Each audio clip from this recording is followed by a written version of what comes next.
Children, पिछली बार हम लोगों ने पढ़ा था फिजिक्स में हीट एंड टेम्परेचर, जिसमें हीट के बारे में हम लोगों ने अध्ययन किया था। आज हम लोग पढ़ेंगे हीट जो है किस प्रकार से फ्लो करता है। हीट एक वस्तु से दूसरे वस्तु में कैसे जाता है उसके बारे में भी मैंने बताया था, लेकिन फिर से मैं उसको रिपीट करता हूं।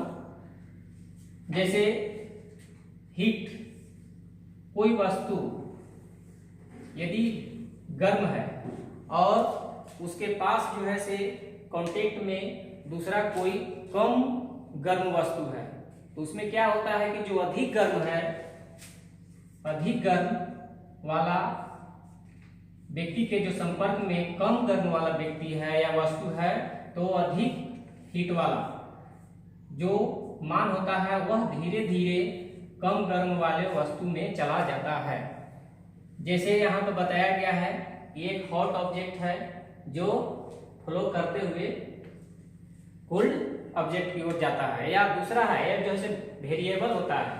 यदि अधिक ठंडा वस्तु है तो अधिक ठंडा वस्तु जो है से कम गर्म वाले वस्तु में भी जो है से वह समाहित होता है। जैसे हम लोग बर्फ को छूते हैं तो बर्फ हमें कैसा महसूस होता है, बर्फ हमें ठंडा महसूस होता है। इसका कारण है कि बर्फ का जो टेम्परेचर होता है, जो ऊष्मा होता है, वह काफी कम होता है, जिसके कारण वह हमें छूने में ठंडा महसूस होता है। अब इसके बाद हम लोग पढ़ेंगे कि हीट जो है से किस प्रकार से ट्रांसफर होता है उसके बारे में। अभी मैं इसे संक्षिप्त रूप में बता रहा हूं, जिसमें बताया है कि हीट ट्रांसफर होने के 3 तरीके होते हैं, जो एग्जांपल के साथ है। जैसे पासिंग मेथड, पासिंग मेथड में होता क्या है कि एक वस्तु, जैसे मान लिया जाए एग्जांपल के लिए कुछ वस्तु है और उस वस्तुओं को 10 व्यक्ति में जो लाइन में खड़े हैं, जैसे एग्जांपल मान लिया जाए कि एक व्यक्ति यहाँ है, दूसरा यहाँ है, तीसरा यहाँ है, चौथा यहाँ है और 5वां यहाँ है, तो इस व्यक्ति से यहाँ से जो है से हम इस वस्तु, इसके पास एक जो है से सेव या कोई वस्तु देते हैं, तो ये क्या, जैसे अंतिम व्यक्ति 5वां व्यक्ति तक हमको उसको पहुंचाना है, तो इसके पहुंचाने के लिए क्या होगा, पहला व्यक्ति जो है से दूसरे व्यक्ति को सेव देगा, दूसरा जो है से तीसरे को देगा, तीसरा जो है से चौथे को देगा, चौथा जो है से 5वें को देगा। तो जस्ट इसी तरह से जो होता है पासिंग मेथड में, जो हीट होता है वह एक व्यक्ति से, यानी किसी वस्तु के प्रथम छोर से वह अंतिम छोर तक पहुंच जाता है। जो इस क्रिया को हम लोग कंडक्शन के नाम से भी जानते हैं, जो चालन कहलाता है। इसके बारे में हम लोग और आगे विस्तार से जानेंगे।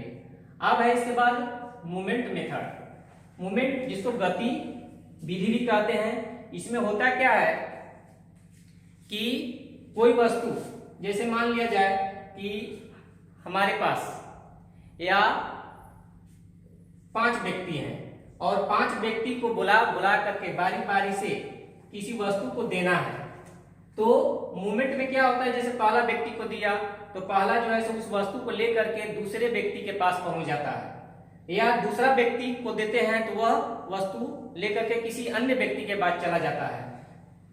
तो इस तरह से यह जो है मूवमेंट विधि कहलाता है, और उस विधि को हम लोग आगे कन्वेक्शन मेथड के नाम से जानते हैं या पढ़ेंगे, जो आगे आपको विस्तार से बताया जाएगा।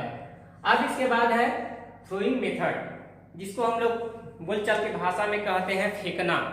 यानी कोई वस्तु को एक जगह से दूसरे जगह पहुंचाना है तो उसको हम क्या करते हैं, थ्रो करते हैं या फेंकते हैं। तो यहाँ पर उस वस्तु को फेंक करके एक व्यक्ति से दूसरे व्यक्ति के पास पहुंचाया जा सकता है। जैसे रेडिएशन, जिसको हम लोग हिंदी में उसको विकिरण कहते हैं। जैसे सूर्य का प्रकाश है, तो सूर्य का प्रकाश हमारे पास कैसे आता है उसके बारे में जो हम पढ़ेंगे वह रेडिएशन के अंतर्गत होता है।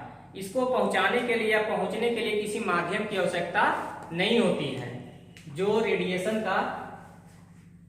कहलाता है। जैसे अभी बताया कि एक वस्तु है दूसरे व्यक्ति के पास पहुंचाना है, तो हम उसको फेंक करके उस दूसरे व्यक्ति तक पहुंचा सकते हैं, जो रेडिएशन कहलाएगा। इसके बारे में हम लोग आगे विस्तार से पढ़ेंगे। इसके लिए आप लोग को सलाह दिया जाता है या कहा जाता है कि विद्यालय में पुस्तक अवेलेबल है, और इसके विस्तार से जानकारी के लिए, अध्ययन करने के लिए आप यथाशीघ्र किताब लेने का कृपा करें। Thank you.